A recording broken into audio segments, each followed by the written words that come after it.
The scale of the problem in DR Congo is scary. Consumerism, capitalism is definitely to blame. But before I go further, let me read you some stats. The conflict in the Democratic Republic of Congo, particularly in mineral-rich areas, has resulted in a significant loss of life.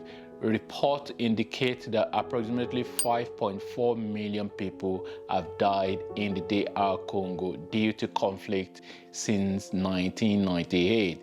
Obviously, millions of people have died, and it's not even only in modern time. This is a country or the region that have been experiencing a lot of problems since the days of imperialism. We all know about King Leopold of Belgium, a lot of atrocity that he committed in that country. And it just makes me really sad that, even since that time, we're talking about, hundreds of years ago, and now in this modern day world, the problem hasn't really gone away. While I was gathering my thought and preparing material to be able to make this video, I accidentally came across something on my Instagram feed. And this actually summarized the whole of my thought in terms of what I needed to be able to use to make this video. And I'm going to read those information to you from my Instagram feed.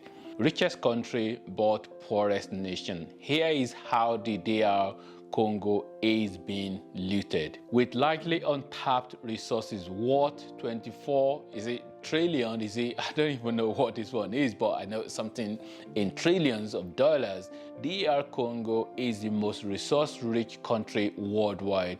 But from beginning of colonization to the present day, the country's resources have been plundered, leaving the population among the poorest in the world. That is really very sad. So who owns the DRC's cobalt? China owns 80% of the DRC's cobalt production. The DR supplies 70% of the world's cobalt. 70% of the world cobalt it comes from DR Congo, and that is really, really a lot. So the world depends on this particular country for cobalt. And what is cobalt? Actually, I'm going to go further later on to talk about what cobalt is and the importance of it. So who owns DR Congo's major gold mine? And this is not only about cobalt, there are a lot of minerals, resources in this particular country. So who owns DR Congo's major gold mine? The Kibali gold mine is one of the largest in the continent, but only 10% of it is owned by Congo. Only 10%, and it's located in Congo.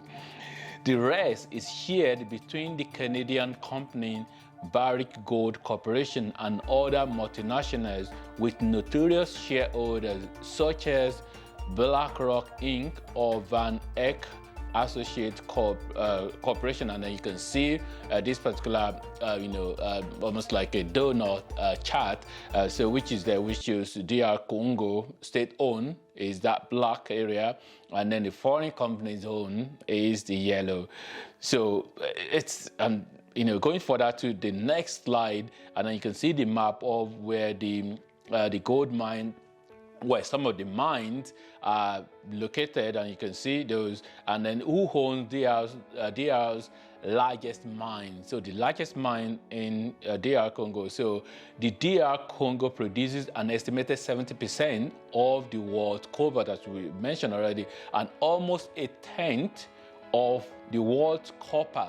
You see, copper is another one. Mineral resources account for more than 95% of the country's export value. So mineral resources, that's is largely dependent on mineral resources. But the profit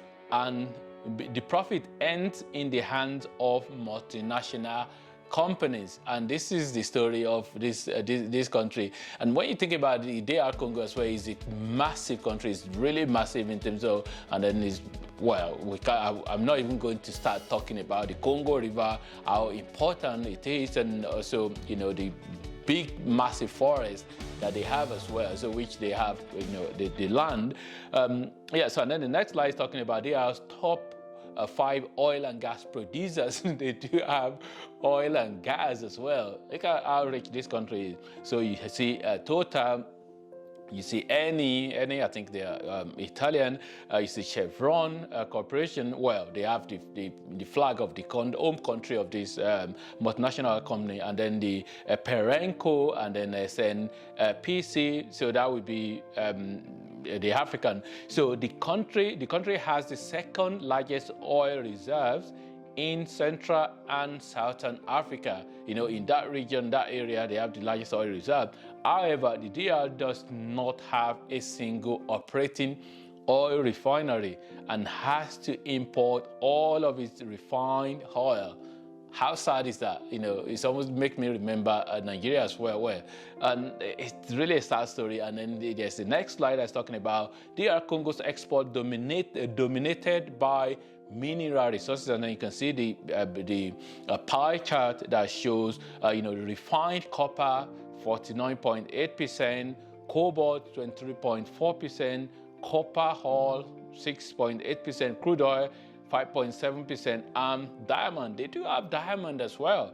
This is how the export. And when you're talking about this export that they're talking about as well, a lot of these, maybe this might actually be the official figure, but what about the black market? A lot of the one that goes away without any proper recording of them. And then you have the UN HDI ranking. So Congo ranked 179 out of 191. That is really bad about ranking.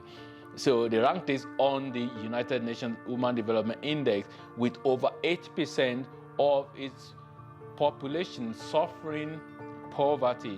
The average life expectancy is 58 years old. Over 13 million people are facing acute hunger.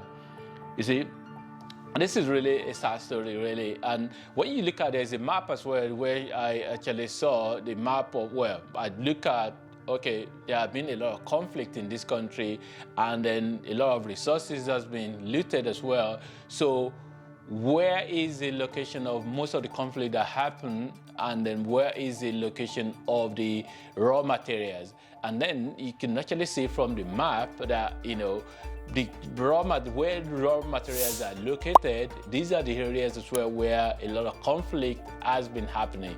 What does this tell? This simply tells you that, there are all of these, conflict is always like instigated in a way to be able to maybe chase people from their land, so that, the mineral resources can be extracted. And sometimes all these conflict area are the same places where, they extract resources and then just airlift them just straight away from these areas.